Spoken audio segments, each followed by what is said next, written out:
Dear student, I read the paragraph. You will listen carefully.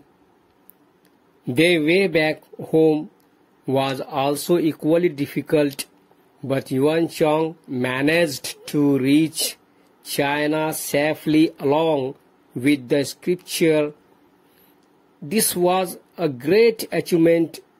It was almost unbelievable, so much so that people there thought that the gods and supernatural powers had helped Yuan Chang in his quest. This gave rise to many interesting folk tales centuries later. An epic novel called Journey to the West was written about this famous pilgrimage. The novel made us of many of the folk tales. The novel and the stories in it are still very popular. The novel tells us that there are many demons and evil powers who are eager to kill and gobble up the holy monk. Who would save him?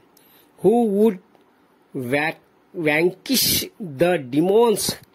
Will the Gain date, who is the goddess of mercy, has seen to that she has assigned this task to 3 special people: Sun Wukong, or the Monkey King, Zhu Bajie, or Pixie, and Sha Wujing, or Sand Priest. Now these 3 characters are no saints.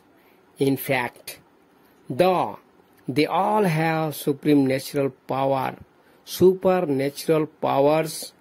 they are known trouble makers. So the gods have thrown them out of heaven. However, the kind deity Ganin has offered each of them one more chance. If you help the holy monk in his pilgrimage to India, if you use your powers for this good work, then you may return to heaven. That is why the 3 characters have agreed to be Yuan Chang's disciples and to help Yuan Chang in his difficult journey. And sure enough, they have many thrilling, exciting, and sometimes humorous adventure on the way to the Holy Land, India.